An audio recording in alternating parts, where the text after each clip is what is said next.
Olá, quinta-feira, 28 de maio de 2020. Venho aqui, mais uma vez, como faço todo dia, de segunda a sábado, pedir, se você gostar do comentário que eu vou fazer aqui, das informações que eu vou dar, você dá um like. Se não gostar, dá um dislike. Nós estamos numa democracia mesmo, aqui é democracia de verdade. Eu não sou dono da verdade, eu apenas conto a minha verdade para você. Se você gostar muito, aí você pode compartilhar, pode convidar outros amigos para ver. Isso aí. Bom, hoje, mais uma vez, tivemos a intervenção do presidente Jair Bolsonaro no nosso dia. Um belo dia de sol, que o Bolsonaro aproveitou o sol para fazer um comunicado longo, improvisado, e lançar uma nova modalidade jornalística.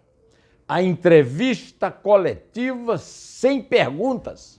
Entrevista com o Bolsonaro não pode ter pergunta. Ele já disse, cala a boca, e agora ele diz, não vai ter pergunta. Quer dizer, é uma entrevista, segundo ele. Não é uma entrevista, é uma fala do trono.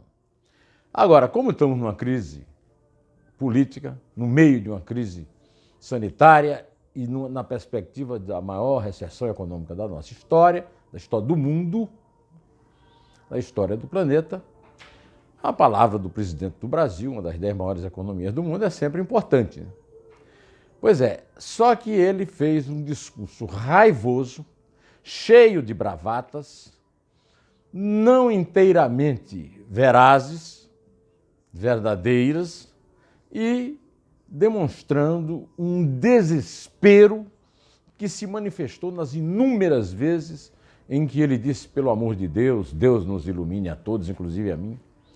Deus não tem iluminado realmente o Bolsonaro muito. Por exemplo, nessa fala de hoje, ele tentou fazer um passo à frente na bravata quando ele falou que ele está com as armas. Aí ele falou armas democráticas. Pois é, as armas, ou seja, as Forças Armadas, estão comprometidas com a democracia. Podem até dar um golpe. Não acredito que daria um golpe, principalmente um autogolpe dele.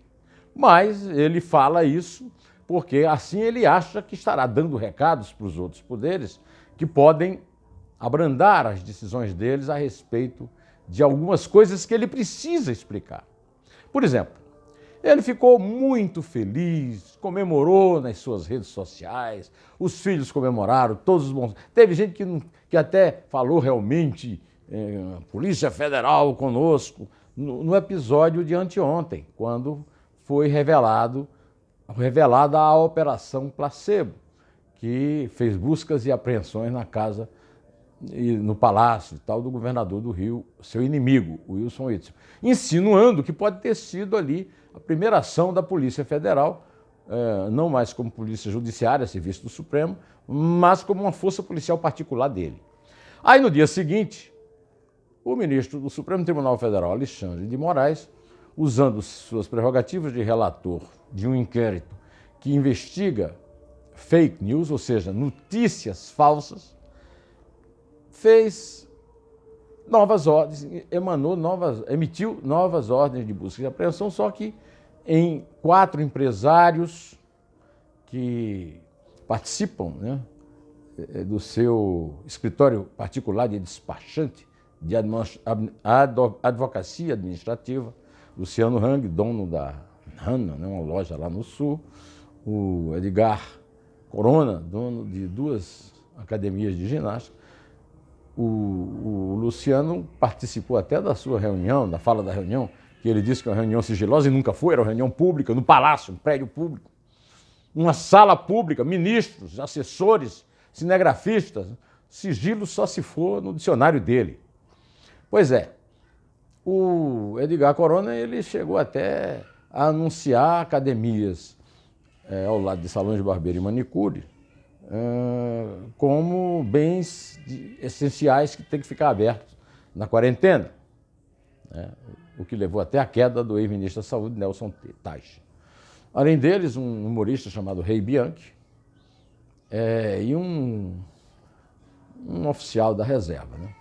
Eu quero lembrar ao presidente que o oficial da reserva de pijama não conta como se tivesse comando de tropa, não. Tá? De qualquer maneira, ele se sentiu autorizado a reclamar das decisões monocráticas do Supremo. As decisões monocráticas do Supremo fazem parte do poder dos ministros do Supremo. São regidas por um código, uma lei, né? Que é o roteiro lá do Supremo é acolhido na Constituição que está vigendo. Ele não sabe, porque ele não conhece essas coisas, não sabe nem o que é a Constituição, quando ele diz que ele é a Constituição, por exemplo. Pois é, não, que a decisão tem que ser colegiada. Bom, então ele está achando, por exemplo, que ele pode classificar como resultado de sua bravata e de sua ameaça o fato do ministro Edson Fachin ter mandado para o plenário, que vai ser presidido pelo Luiz Fux, porque o Dias Toffoli está no hospital e ele sabe disso porque foi visitá-lo para puxar o saco dele, o pedido do Augusto Aras para anular as buscas e apreensões ordenadas pelo Alexandre de Moraes. Olha, não tem nada a ver uma coisa com a outra. E o presidente pode tomar um susto quando sair o resultado desse plenário. Não sei se vai ser a 0, mas acho que ele não vai ter o que espera. Aliás, é uma pergunta que dá para fazer depois de se vir o presidente, depois de se ver o presidente, né?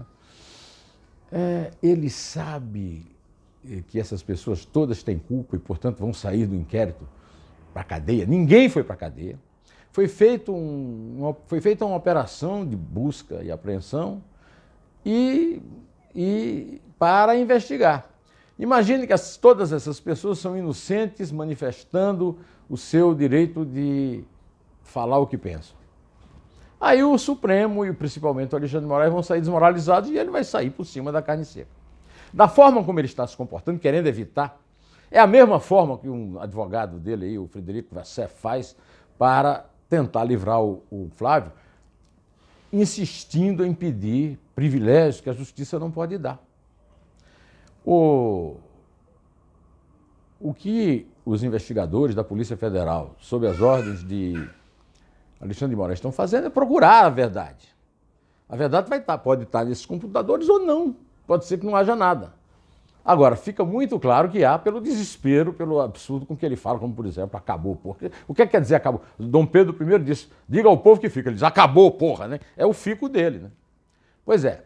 Então, é isso. Agora, eu quero lembrar que fake news é mentira. E mentira não faz parte da liberdade de expressão. Eu entendo liberdade de expressão porque eu sou jornalista e executo a liberdade de expressão. Liberdade de expressão é você escrever a verdade e comentar a verdade. Porque existe opinião falsa também. Viu? Existe opinião falsa. Muito por aí. Tem até opinião comprada. Não é o caso da minha, viu? Então, o que existe é, por exemplo, uma fake news. Eu vou lhe contar uma que ele fez ontem. Ele, Jair Bolsonaro, colocou ontem, numa rede social dele, um depoimento dado pelo jurista, meu amigo Modesto Carvalhosa, há um ano, quando criticou a censura, nesse mesmo processo, à revista Cruzoé. A revista Cruzoé e o site Antagonista, que o Jair Bolsonaro elege como inimigos dele, junto com a imprensa toda, publicou que o amigo dele, Dias Toffoli, usou esse decreto para proteger a própria mulher, o Gilmar Mendes e a mulher dele. E aí o Alexandre de Moraes mandou censurar a revista Cruzoé e levar o Mário Sabino, um dos donos do Antagonista, para a Polícia Federal para se explicar. Todo mundo caiu de pau nisso, o Modesto Carvalhosa e eu. E mais o Brasil inteiro. Agora, o que é que acontece? Ele pega essa específica situação para colocar como se fosse uma opinião do grande jurista Modesto Carvalhosa a respeito do comportamento do Supremo Tribunal Federal ontem, sobre o qual não há nenhuma dúvida. Por exemplo, vou agora citar outro exemplo. Quando esse decreto foi editado pelo amigo dele, Dias Toffoli, O advogado-geral da União, André Mendonça, apoiou com grande entusiasmo. Quando o Augusto Aras, que ele nomeou, mesmo sem estar na lista tríplice de procuradores, agora está reclamando desse decreto, mas quando ele assumiu, ele elogiou o decreto. Outra coisa, é mentira que ele não participou do decreto. O Alexandre comunicou. O Alexandre mandou para ele, pediu o parecer dele. Aí agora ele está pedindo ao Fachin, e o Fachin já mandou para o plenário, para discutir isso. Então, a verdade é transparente. E uma verdade é a seguinte: o Bolsonaro não está com as armas da democracia. A democracia é desarmada. Essa história de armar o povo para enfrentar a polícia é do aparelho repressor do Estado, legítimo, autoritário. As milícias não. O general Fernando Azevedo, ministro da Defesa, portanto chefe dos comandantes militares, uma vez deu uma entrevista dizendo que as milícias nasceram numa boa intenção. Mentira! Eu escrevi um artigo. Não existe milícia do bem, general. Pois é. Agora, eu não sou o dono da verdade e eu não acerto sempre.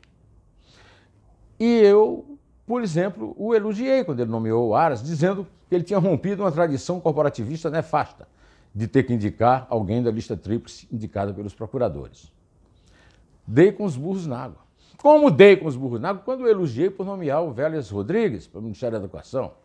Felizmente, não fiz o mesmo elogio para o Weintraub, que é pior do que ele. Aliás, por falar em Weintraub, porque ele está querendo proteger, evitar que vá depor, eu quero lembrar que todo dia ele dá uma demonstração de ignorância, estupidez, burrice e falta de senso de oportunidade. Por exemplo, ele fez circular nas suas redes sociais que esse episódio de ontem repete a Noite dos Cristais, 9 de agosto de 1938, quando, insuflados por Joseph Goebbels, as tropas de assalto SA, as camisas pardas do nazismo, quebraram sinagogas e lojas de judeus. Daí a Noite de Cristais, essas são as vitrines e as janelas e os vitrões das sinagogas. Foram mortos 7 mil judeus, fechados 250 negócios de judeus. E aí esse imbecil vem falar em Noite dos Cristais, que é como falar em corda, em casa de enforcado. A comunidade judaica brasileira e internacional protestou de forma violenta pelo uso político do sacrifício do Holocausto do povo judeu. Quer dizer, além de burro, é absolutamente imprudente. Olha com quem ele foi mexer. E esse estafermo é judeu, não é? Pois então, aí pela primeira vez eu ouvi a voz do Davi Alcolumbre, meio devagar, mas firme, e do Maia, que deixou daqueles panos quentes para tomar a posição certa de defesa das instituições. Não há possibilidade de golpe, mas nós temos que nos precaver.